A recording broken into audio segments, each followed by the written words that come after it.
Welcome back! Now that we've had a look at how the peer review system is set up to work, the different types of evidence and study designs that scientists have available in their toolkits, as well as some of the basic statistical concepts that are useful in being a thoughtful skeptic, let's turn to the many things that can go wrong in science. To do so, we'll dive into a field of research called meta-science, or meta-research, which is the use of scientific methodology to study science itself. Most of this research focuses on the medical and psychological sciences and related fields, so my focus will be on these fields.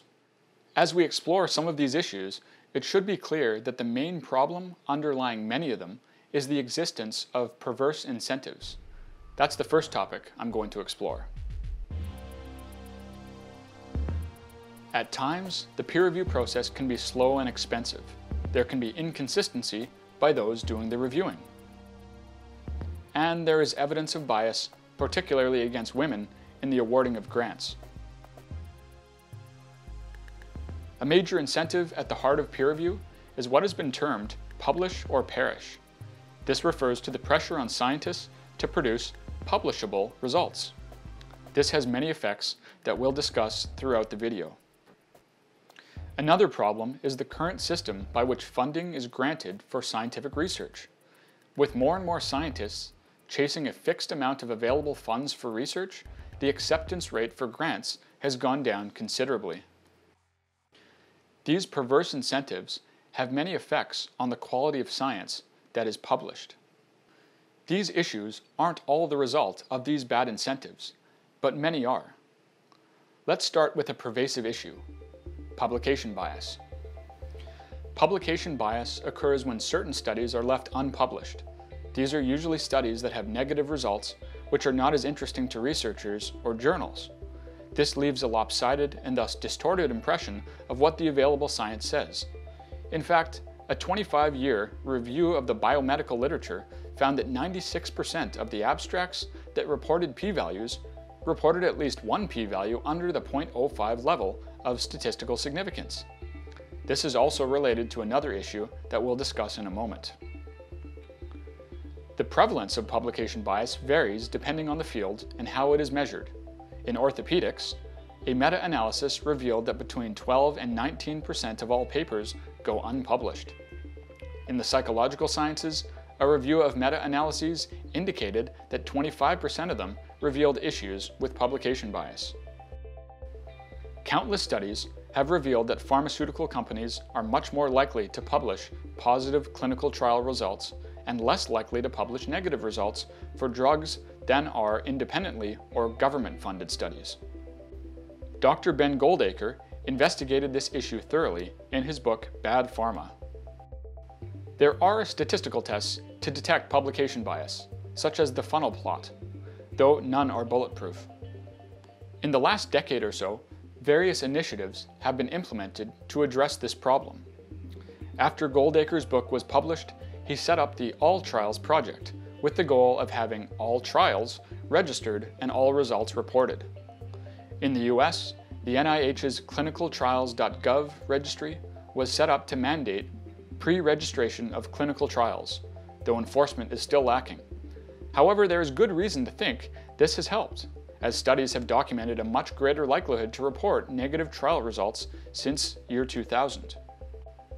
Furthermore, peer-reviewed journals have been established with the specific focus of publishing negative or null results. Optimistically, in more recent meta-analyses, publication bias has been found to be much less than in older studies. And despite the high prevalence of publication bias found overall in meta-analyses, in most cases they are not found to affect the conclusions, which means that scientific consensus is unlikely to be significantly affected by publication bias. Still, it's clear that further efforts are needed to curb the problem. The next issue I'll discuss is the various statistical blunders that are often made in scientific papers. Perhaps the most famous is what's called p-hacking, also known as data dredging or phishing. Remember discussing p-values in the last video?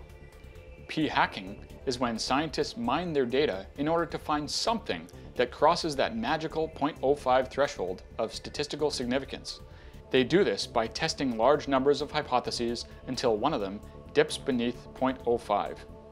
These are almost guaranteed to be false positives, but they are presented as though the researchers found something real. Torturing the data, as it's sometimes called. This problem is often caused by too many researcher degrees of freedom, where the researchers haven't established a rigorous enough methodology before conducting the trial, so they can play loose with the data. Limiting these degrees of freedom can help prevent p-hacking. Another misuse or misinterpretation of p-values in science is to give credence to it without considering what's called prior probability, the probability that is assigned before taking into account the relevant evidence. If scientists don't take this prior into account, they may come to some silly conclusions, such as when this review of the evidence on a homeopathic remedy, which has no possible biological basis for working, by the Cochrane collaboration concluded that further research was warranted. This failure to take into account prior probability can mean we end up wasting time and resources looking into wildly implausible hypotheses. One of the most widely cited papers in the meta-science field was published in 2005 in the PLOS One journal by John Ioannidis, entitled "Why Most Published Research Findings Are False." This is not just a flashy title, it's true. It might sound like a devastating blow to peer review's credibility and reliability, but it's not that simple.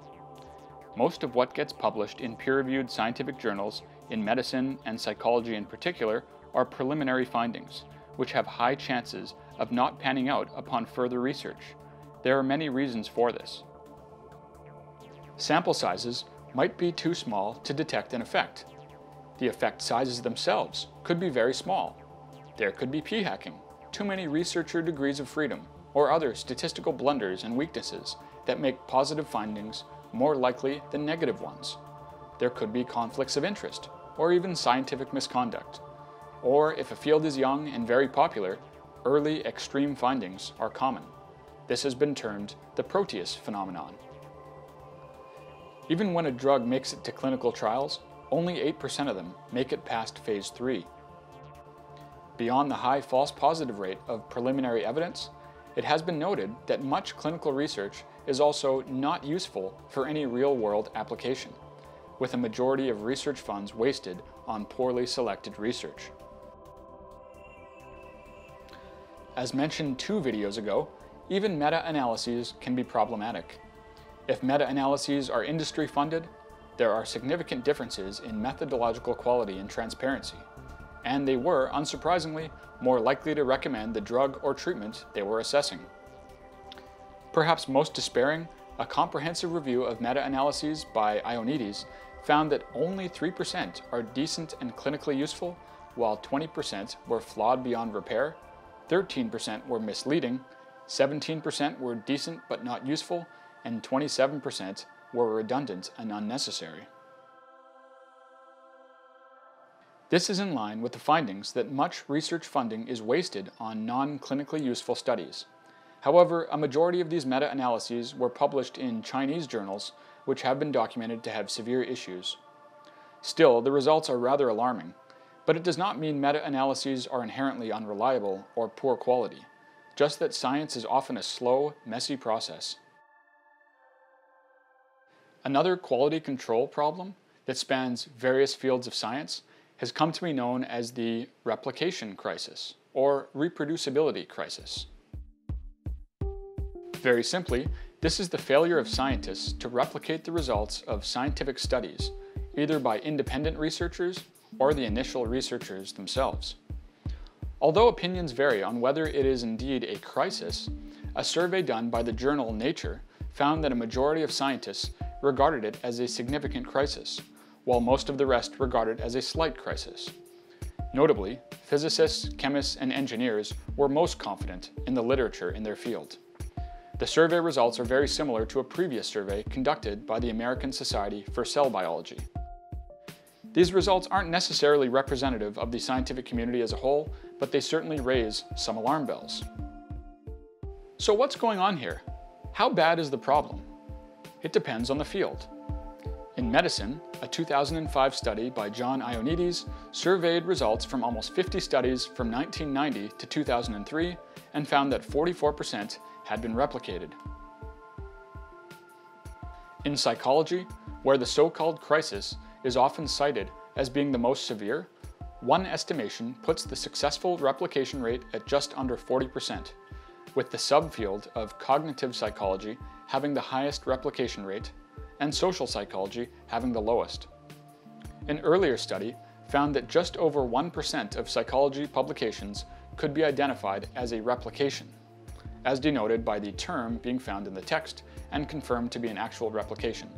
And of these, almost 80% of replication attempts were successful, a much more impressive figure.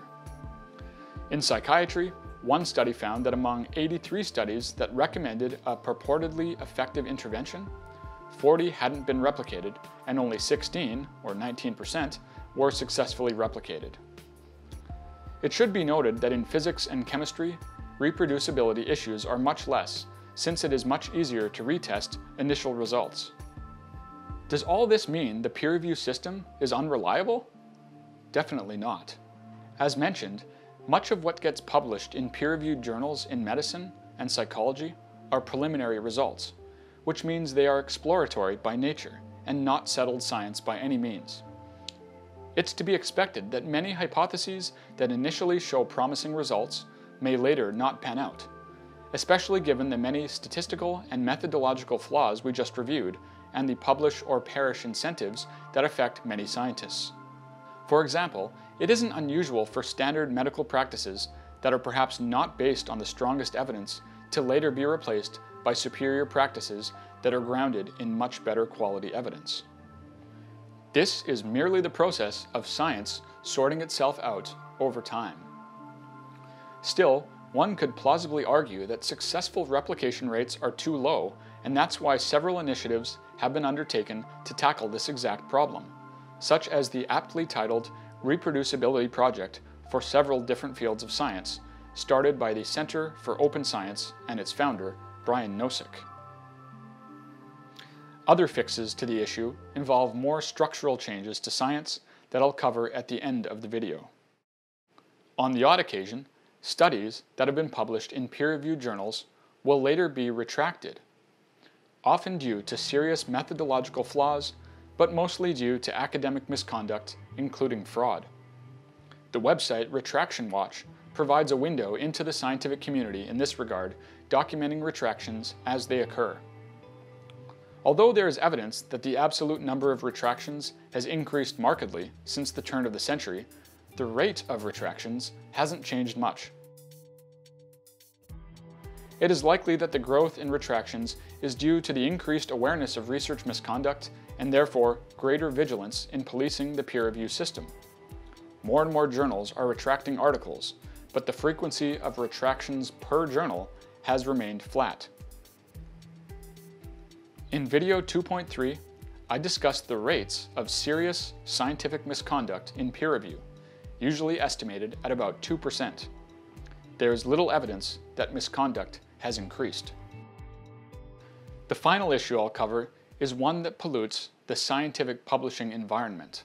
One model for journals to publish that has gotten more popular since the advent of the internet is the open access peer review model. These open access journals mostly publish for free, or when they do charge, fees are generally paid by author sponsors, and the publications are free to read. Unfortunately, this model has been exploited by many predatory open access publishers who will charge publication fees without adequate peer reviewing or quality control. This has ended up with a slew of bogus journals masquerading as legitimate peer-reviewed journals. Librarian Jeffrey Bell used to host a list of many of these suspect journals, which has since been removed in part due to various legal pressures from some of these journals themselves. Luckily, the list can still be found elsewhere online. The problem has been documented several times in various sting operations. For example, a staff writer from the journal Science sent out fake papers to over 300 of these suspect journals and found that over half accepted to publish them for a fee. More recently, a sting operation was conducted that involved sending a fake application for an editor position to 360 journals, some legitimate, some suspect. The application invented a name and made up credentials. About 1/3 of the journals on Bell's list accepted the application. There have been quite a few other stings pulled off to demonstrate this problem. As discussed in a previous video, one way to ensure that a journal is reputable is to look at its impact factor. Predatory journals either do not have impact factors or have fake ones.